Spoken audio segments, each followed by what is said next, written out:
to the Show Me Podcast with your host, Jeff Livingston. Really Every episode, a guest joins Jeff and discusses how images tell stories I was at a and trade show what the makes other them day, work or not.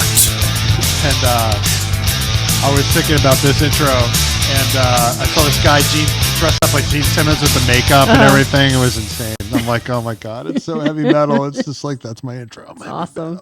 It's awesome. So, well, Holly, welcome to the Show Me Podcast. Thank you. You are actually our 10th episode. So Awesome. Really appreciate nice you coming rounded on. number. Yes, that's it.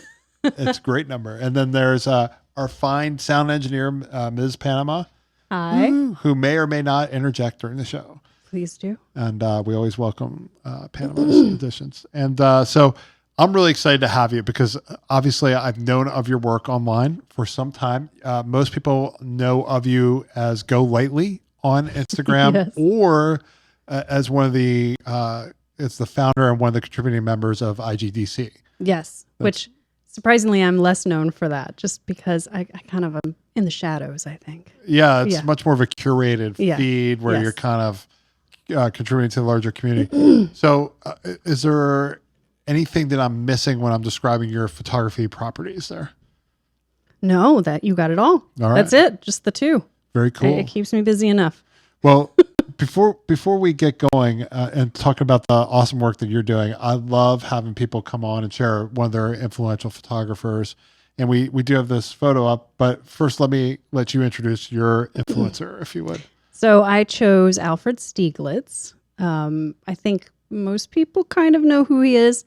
He was late 19th, early 20th century, and he was sort of the guy who took the new medium and brought it to a fine art level. Right. Taking it from a documentary type of medium to fine art. And it's funny, when you told me that you were going to use him, I searched for him on Instagram to see if he was still relevant in any way. And actually, there's a fair amount of people that have fake Alfred Stieglitz Instagram accounts, really? and they're Nice. using the hashtag. So Nice. it's not enough to really say it's like super popular, but Yeah. there's several thousand photos tagged with it. Okay. So I haven't looked actually. it's got a I little should bit look. of like a little Yeah. underground thing going on. So this photo is called the steerage. And tell me why you liked it so much. So my first introduction to this photo was in art history class, and it's stayed with me throughout these years because it's such a powerfully beautiful image, and a lot of people use it. I mean, it's a capture of the lower deck steerage boat journeymen and women. And I just loved it because of the lines that all bring your eye around the frame. The people facing you, there's very few looking at you. Your eye just kind of darts around the frame so beautifully because of the stairwell, or not the stairwell, it's like the gangplank or Right. I don't know what that's called. And are Anyway. these immigrants coming across the ocean? So it's actually, that's what people like to use it for, is to show that, it's immigrants coming, but it's actually a boat leaving the U.S. going back to Europe. So it's most likely low wage construction workers and people that came to the U.S. to make money, and then they're going back. home. But it could also be people that were or refused entry for health reasons or whatever Interesting. at the border. Yes. So we just had Jared Ortiz on, and he was showing some photos from Ellis Island. So it's interesting to see how these two episodes are kind of dovetailing a little bit. Nice. I think it's a really kind of a fantastic image in a way, in the sense that there's a great balance and a sense of two layers there, where you have like the foreground and the folks in there and a little bit more well lit, and the people that are kind of under that deck, if you would, with all the shadowing.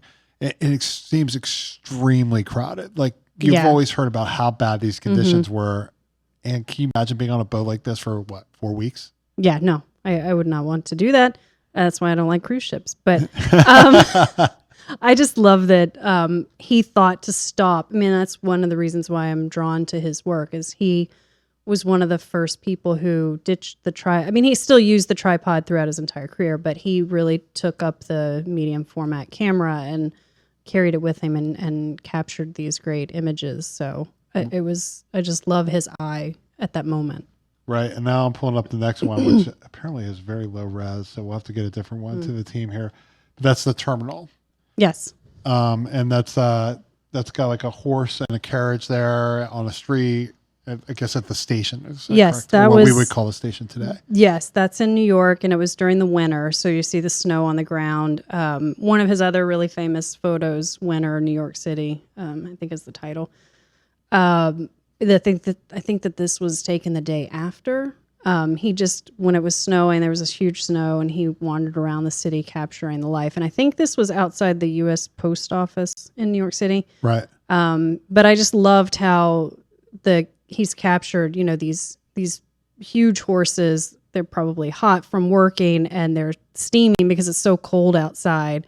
The heat on their body is causing the steam with the snow surrounded, and which has a nice little curve in it. Yes, yeah, and again, your eye cool. kind of wanders around the frame in a beautiful way. Right, and that's the post office building by where Penn Station is now. You think? I think so. That big I one? actually didn't look that. I don't know. Right. I can't say for sure. But oh my gosh, you're like the only person I that says know. that. That's amazing. I love people that say don't know. Novel concept. Oh yes, I will admit that. Yeah, we're in that era, right, where everybody's got something to say. Well, I don't know, but I'll tell you on Twitter anyway. Oh, did I just bash Twitter? Excuse me. How dare you? Hey, it is an Instagram show. Tell me about IGDC and how that came about. Now, I've heard the story, but for the folks that are listening, what inspired you to start IGDC? So I was an early adopter to the format. I joined Instagram about 3 weeks after it launched, and it took me about a year. It launched, the whole purpose was it was going to be a social experiment, a social playground of such. And I was just getting back into photography. I'd taken photography as a student, but I had come up to DC as a grad student and was done with my program, looking for ways to explore and distract myself and give myself a break from my master's program. Where'd you go to school? GW. All right. Yeah. I teach there. Oh, nice. Awesome. Yeah, it's a good school. See, that's cool. GW Colonials all the way, man. Yeah. I bet most people didn't know what they were. The Colonials. Well, they think of the turtle. It was a turtle, right? That sculpture thing. It's terrible. Yeah, I don't know. Whatever. But so I joined Instagram. It took me about a month to really get into a vibe with it. I didn't, the social part of it intimidated me at first because early on my photos were awful. I didn't know what I was doing. I had a new phone. I did not have a camera. I was new to iPhone as well. And so, but I loved what I was finding from other photographers, and I was using their work just to inspire me to get out and explore. And so about a year after, I wanted to start meeting people in the neighborhood and see what was in DC, who else was kind of obsessed with this app like me. So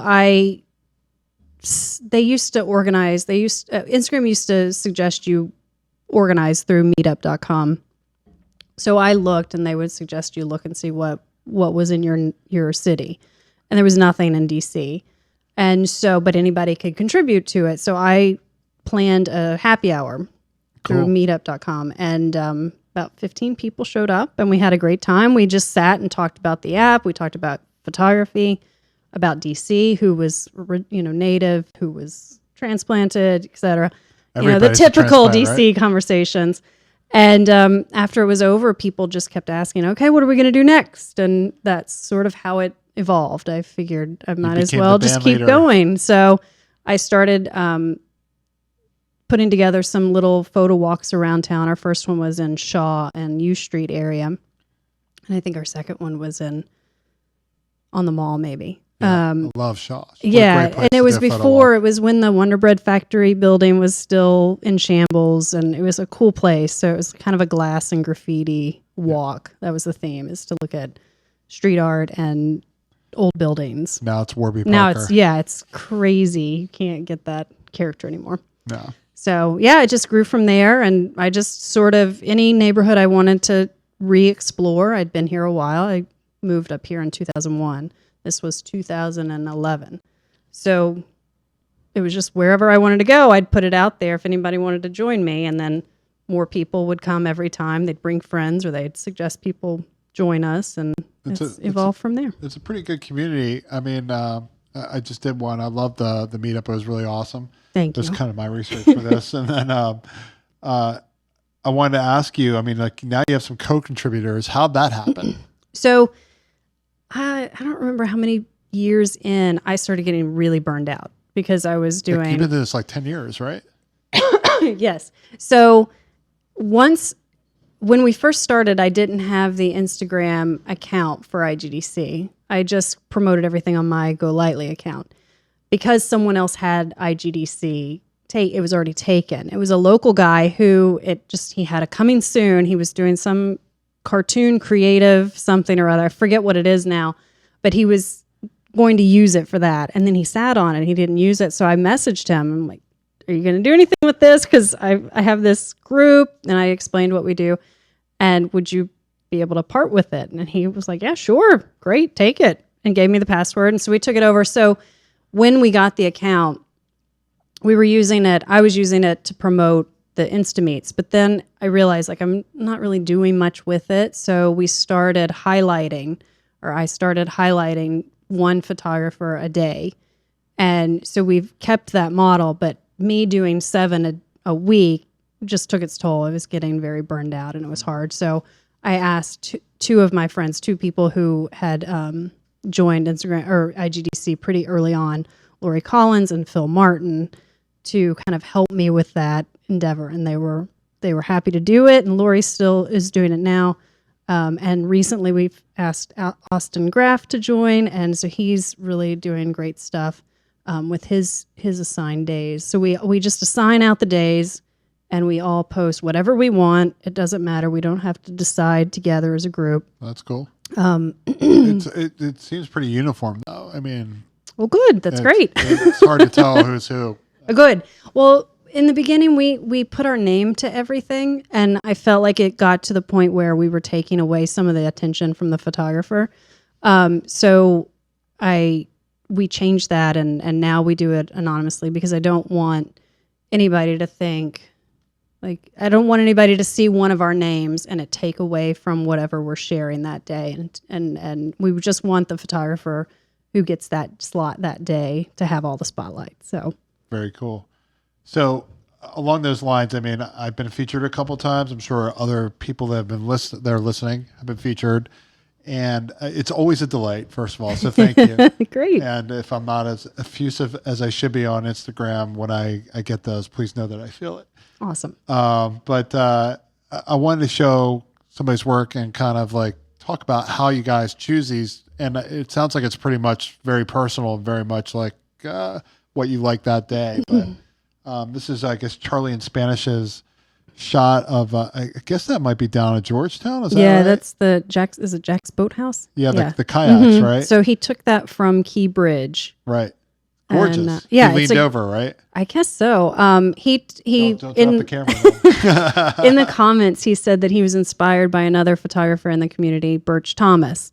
She had years ago had posted a similar photo, and it's just such a great image if you're walking across the bridge to look down during the summer and see all these brightly colored kayaks and plus the Pride stairs. Yeah, right? And the stairs are a new feature this year, I think. I don't think we've ever seen those before. That's cool. So, did you choose that photo? I did. I think I did. I think I did. Because it matches some of your own photography. That's how I kind of thought. But anyway. But yeah, I mean, I draw so much inspiration from the community as well that I feel like my own inspiration is closely tied to what everybody else is generating. So when you're whipping through the feed, I assume you're rolling off the hashtag. Yep. And for those of you that want to be featured or just want to share your photos with the IGDC community, it's hashtag IGDC. Shocking as that may be, but still, it's good to always share that. So definitely do that. But when you're trolling through the IGDC hashtag, what are you thinking when you see these photos? Like, do you find like 6 or 7 that you really like, and then you have to whittle it down? Like, how's that work? So in the past, I tend to do it when I commute or I'm standing in line somewhere at the grocery store. I'm always kind of trolling that hashtag.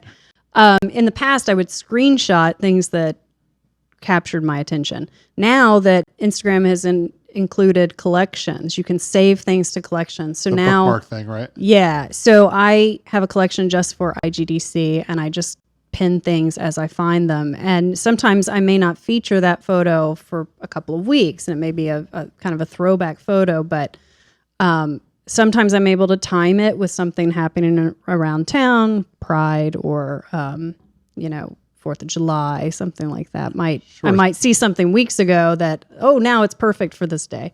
And that's use just it. smart. I mean, people always give like twice as many likes when it's timely. Right, so to speak. exactly. So we don't always try to do that. It really is just what photo captures my attention, and I think is good for the day. Today's photo was, I selected one of a woman in green with a straw hat just kicking her leg in a dress. And it's such a fun, joyous photo, and it's well done. And I thought it's a good Saturday image. There you go. We're not working. And so anyway, yeah, it just depends. Right? Yeah. Oh my God. Yeah, we try, and I try to have I'm sorry, that, folks. that diversity. We don't always want to show just monuments and the usual, who's who of DC. That's always a good topic. So let's switch to that, because I mean, when we're in the more pop channels, so to speak, and we can see those oversaturated photos of the sunsets on the monuments over and over and over again. And I mean, there seems to be like a crew that just literally goes out and hits those like 3 or 4 times a week. Yeah. How do you balance getting these photos? Because they're always gorgeous. I mean, they're always pretty. I don't know if they're factual, but they cook the photos well. They look nice. They look beautiful. They can be postcards day in, day out. How do you filter that? Well, so years ago, I remember Heather Goss telling a group of us, Exposed DC, right? Yes, Exposed DC. Right. I remember her talking about the Exposed exhibition, and she said, if you're going to submit a Washington Monument photo, it better be the best damn Washington Monument photo I've ever seen. So I try to kind of keep that in mind when I see, because I see so many every day that a lot of them I just pass right by because they don't grab me. But that's not to say I don't still get inspired by those sites and the Capitol Dome and this and that. I just tend to look for something different. Yeah. So a super focused in on the dome, just on the side with people crawling. I saw that one that was a great photo. That was fantastic. It was such a beautiful photo. I actually was shooting that same night. Yeah. I got the same light. Nice. It was fantastic. Yeah. So, golden hour. And then, but I don't ever shy away from photos that are manipulated. I think if it's done well, then it's worthy of sharing. So if someone has like put a bird on it, or this or that, or they've hypersaturated, as long as it's done well and you can't see the mechanics of it in the photo, it grabs my attention. Yeah. I spend a ton of time editing my photos. Yeah. I probably spend on anything that's shared usually about 10 to 20 minutes on any of those photos. So it's never clean. It's never pure. Right. You always want to touch it up somehow. I just can't help it. It's amazing. But I am conscious because sometimes I submit to National Geographic and Getty. So I actually tend to have 2 versions of the photos, which is like as far as I'm willing to take it without getting into really extraordinary stuff, which would disqualify from journalism. And then, and then I have the Jeff version. Right. Yes. The Jeff version. I like that. So enough about me. Jeez, I did it again. Anyway, I wanted to get back to these communities and these meetups and how they've evolved over the past 10 years. Because when you started, you were the only game in town. But now there's like Street Meet DC and Portrait DC, and we're throwing banana peels on the road DC. I mean, there's a lot. Yes. There's a ton of these meetups, and they're all really awesome, enthusiastic communities. They're really exciting and fun. People love doing this stuff. And you have to, like, I can't speak for you, but I have to think that if it was me in your shoes, I would be delighted to see that, because I mean, look what's happened. This is incredible, right? Yeah, no, it's great. It's a movement. When I think because we were the only game in town for so long, it's nice. We built such a solid community, and now those people can see different things by going and attending other meets, because Portrait Meet, obviously they focus on portraits, and they have a lot of models come, and you can use that as inspiration. And for us, we still just kind of wander a spot, a neighborhood or this or that, and explore what it has to offer. but we have occasionally some like surprise guests and things. Street Meat's a lot of fun. I've been to a few of their events. Yeah, they're fun. I've done a couple too. Yeah. So it's just a different vibe, and I think all of them combined gives a photographer a lot of outlets to explore, which is not a bad thing. And then when you go for site selection to do your meetups, how do you choose those? Is it who comes to you, or is it like a place that you really want to bring the people to? It's both. Sometimes we'll get a request to come out and see something. If a hotel wants us to come, it's kind of boring just going to a hotel. So I can see if it's a neighborhood that we want to explore, and we'll do a little exploration, and then we'll end at the hotel or whatever. Wouldn't it be cool if you could do the set of The Shining? That would be cool. Road trip. Oh my God. But then Panama's looking at me like, no, Jeff, no. Sure, you got to get that sponsorship first. That's right. Stephen King, where are you? Exactly. But then it's also just, I haven't explored such and such neighborhood in a while. I was thinking recently, I've never taken people to Tacoma Park. So I might try to do that next. I'm trying to think what we could hit, what along the route, what the route would look like. But on a Sunday, it's really vibrant with their farmers market, and there's some really awesome houses and art, creative stuff that's happening around. There's some photography studios up there that we can maybe join and go say hi. There you go. So we'll see, but it's a lot of just what comes into my head, and or if someone has a suggestion, I'm always open to suggestions. If someone wants to explore an area. Sounds good. And I've saved the best for last, which is your own work on Go Lately. And again, it's Go Lately on Instagram. And first of all, looking at your feed, it's beautiful. It's phenomenal. Thank you. It's hard to believe listening to this podcast that you said you weren't very good when you started. It's all still there. You could scroll back and see it all. I'm not doing it, man. I'm not doing it. It's a lot. I have an image of my mind of your work, and I'm going to keep it there. Okay. And I'm going to share some of it right now. Okay. I want to start with the photo from Hong Kong. When did you go, by the way? So we went in October, early October, I believe. It was a great opportunity that I had with a PR company here. They were promoting the new nonstop flight for Cathay Pacific. Ooh. Yeah, it was awesome. Did you get to fly first class? We did. Oh. It was awesome. First class? No, business class. Business class. Yeah. It was still great. Yeah. Still great. I always tell all my guests, if you ever need somebody to carry your camera back. Sign you up. So they had put together 5 photographers, 5 Instagram users to go on this trip. And so we all got to bring a +1, and it was awesome. So that particular photo was taken on a foodie tour that we took. Nice. They had arranged for us in this area of Hong Kong that's not a real